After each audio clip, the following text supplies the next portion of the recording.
Et bonjour à tous, bienvenue pour cette nouvelle partie, partie numéro 137. Allez, je dis pas de conneries, 137. Ok, je mène 5-2 contre ce joueur que bon bah je connais plutôt bien. Mais bon, c'est assez serré, il faut faire attention. Donc une espèce de défense moderne, cavalier C3, G6, fou G7, je prends le centre, je me casse pas la tête. Ok.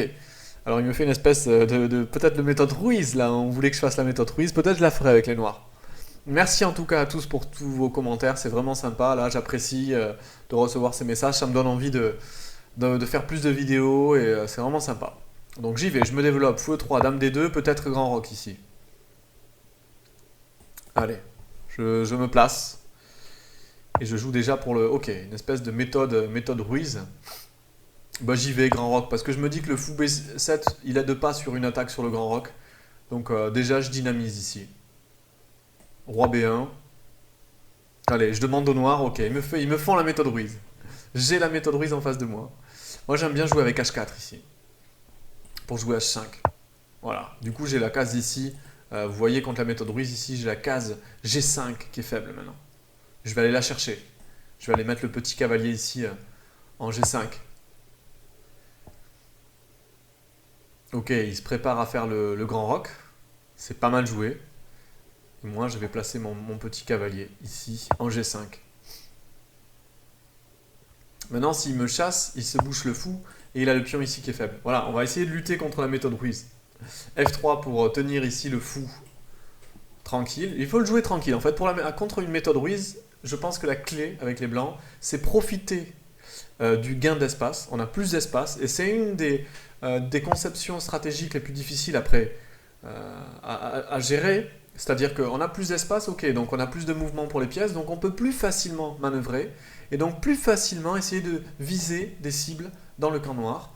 Donc il faut aller doucement, il faut prendre son temps et il faut essayer de taper des cibles dans le camp noir tranquillement, sans se stresser. Il ne faut pas tout balancer, il ne faut pas faire d'ouverture prématurée et il faut prendre son temps. Les échanges de toute façon favorisent les noirs dans ces positions, donc il faut éviter a priori les échanges.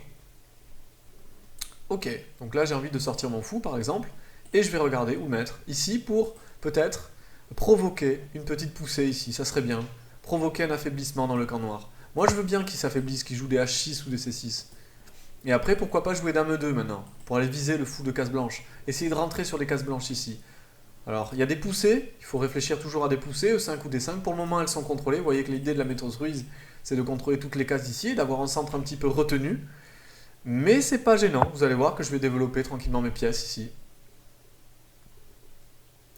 Donc j'ai bien envie de mettre la tour maintenant, ici, en E1, parce que de toute façon les colonnes centrales risquent de s'ouvrir à tout moment. Et tranquille, on va le jouer doucement, sans se stresser. On va laisser les noirs jouer. De toute façon les noirs sont assez resserrés. Donc eux, ils vont être embêtés. À un bout d'un moment, il va falloir qu'ils fassent des concessions. Oui, je joue E5, je joue D5, je bloque sur case noire. Oui, je joue D5, je joue E5, je bloque. Ok, ils essaient de jouer du coup avec l'ouverture peut-être C5 ici. J'ai envie de fixer ici, j'aimerais bien fixer les cases blanches, peut-être en jouant D5.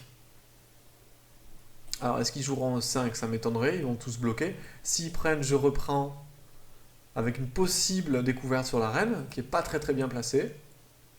C'est à envisager. Et sur C5, peut-être jouer D5. Why not? Je peux aussi jouer à 4 ici dans cette position. Intéressant aussi. Ah, il faut réfléchir un petit peu. C5. Comment je pars à C5? Est-ce que c'est vraiment une menace? Je peux aussi jouer à des coups comme un fou F4. Intéressant pour mettre le fou sur la diagonale ici. Parce que sur C5, le pion D6 serait faible. Je regarde ce genre de choses là. J'aime bien le coup D5 quand même, hein, pour fixer.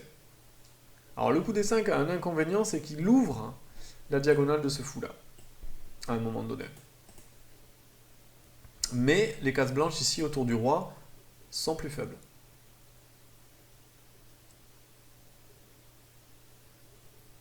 Je peux aussi jouer D5 sur C5, en réponse à C5, en réaction.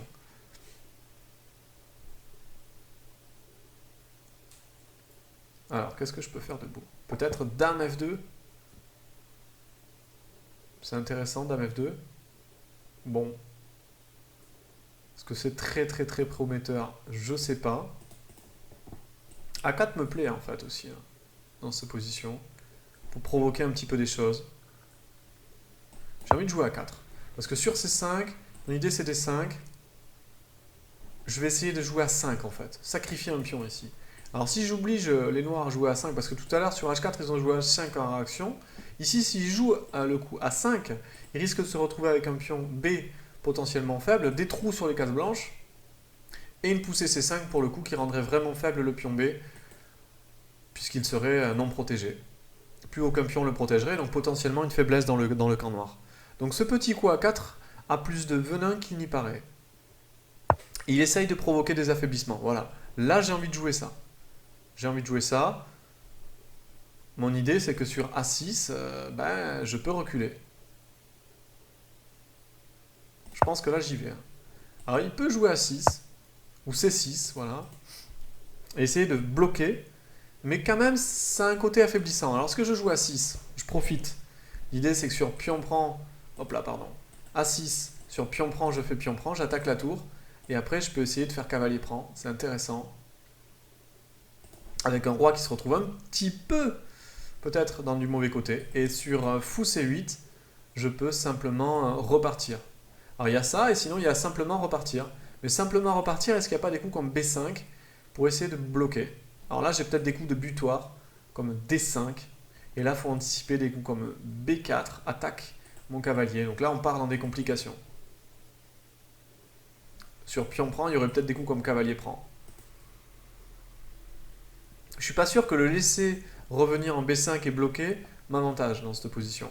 Je suis pas convaincu de ça. Je pense que le petit coup A6 intermédiaire a tout son intérêt ici. Pour déjà mettre le pion sur A6, gagner un petit temps, le fou de toute façon sera moins bien, et maintenant, ok, je veux bien repartir. Je vais repartir, mais de toute façon maintenant sur B5, le fou, bon, sera reculé, le roi est pas top ici, et il va falloir qu'il se méfie ensuite. De coups comme D5, Dame F2, avec le fou ici, il y a une batterie sur A7 qui peut être très intéressante. Je sais pas, je pense que là, il y a du potentiel. Il y a une attaque potentielle maintenant qui peut se créer. Je peux aussi imaginer enlever le cavalier, partir avec la reine ici à 1-5. C'est intéressant là. Ce pion ici peut être potentiellement faible. En tout cas, il ne peut plus jouer C5 maintenant. Et le coup D5 devient vraiment intéressant. Alors D5, il faut que j'analyse maintenant. Pion pousse. Qu'est-ce qui se passe? Il faut que j'enlève mon cavalier. Cavalier là, me paraît normal, pour attaquer ici. Et menacer sur échec, la prise. Il peut jouer C5, défendant. Et sur C5, est-ce que j'ai le temps de faire pion prend, pion prend? Essayer de avoir un pion faible ici. Ah, c'est pas mal ça. Pion prend, il y a un pion D6 en l'air. Et oui, parce que j'ai une batterie ici. Donc, ok, D5, j'analyse. Pion prend, pas bon à cause de ça. C'est intéressant. Pion prend n'est pas bon. Il va y avoir une découverte sur la reine à cause de fou prend échec, c'est pas bon. Donc, pion prend me paraît normal. Et s'il fait pion prend, je prends là. Donc, ça n'a pas l'air très bon. Donc, je pense B4. B4, cavalier ici, menace dame prend échec. Le seul coup, à mon avis, c'est C5. Et là, j'ai pion prend. Ok, ça me paraît pas mal. J'y vais.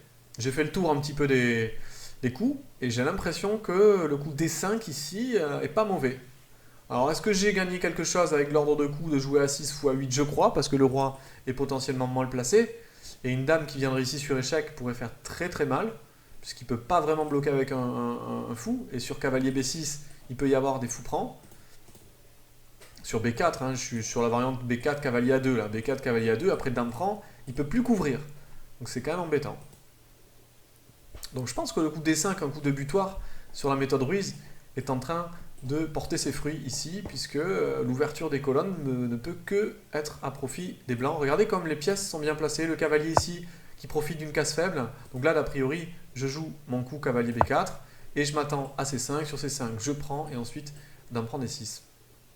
Alors le cavalier sera pour le moment un petit peu hors jeu après C5, mais il pourra venir se recycler ensuite vers C1, et peut-être ensuite vers B3 un jour, ou vers E2. Donc ok, il risque d'être hors jeu pour un moment, mais c'est pas grave. Intéressant. C'est la destruction de la méthode Ruiz. Je sais que Kevin, là, sur Blitzstream, est un fan de la méthode Ruiz et qu'il la joue en Blitz. Mais en fait, je vous la conseille vraiment pas. Il faut être particulièrement adroit pour jouer ce genre de défense. Être très resserré, jouer sur 2-3 rangées. C'est pas facile. Et c'est pas un truc qu'on a l'habitude de faire. Donc voilà, là, je vais faire dame prend, pion prend. Et je vous le conseille pas. Je vous le conseille vraiment pas. Donc là, je continue sur la destruction ici du jeu des noirs. Ici, sur pion prend, je menace dame prend avec tout qui va sauter, hein. Là, c'est la fin. Pratiquement, la partie est pratiquement finie ici, hein, après dame prend. Puisque je menace la reine, je menace le pion G6. Tout est en prise, côté noir. C'est presque fini. Et voilà, abandon ici, abandon des noirs. Donc voilà, une destruction de la méthode Ruiz. On est à 22 coups, c'est-à-dire que c'est une miniature. Pour ceux qui faisaient de la pub pour la méthode Ruiz, ça fout un coup là. Et donc je vous la déconseille un petit peu. Il faut être particulièrement adroit pour jouer ça. Voilà. Pour vous qui démarrez, pour ceux qui démarrent, ne vous amusez pas à jouer ce genre d'ouverture qui sont déjà pas top. Voilà. Il faut être élastique, il faut être tactiquement très fort pour saisir la moindre occasion, pour rééquilibrer la position qui part déjà. On part en fait dès le départ avec un désavantage, donc vraiment je vous conseille pas ça. Voilà. Bon, ben je la mets de suite et je vous dis à bientôt pour une nouvelle partie. J'espère qu'elle vous aura plu celle-là. Allez, à bientôt. Au revoir.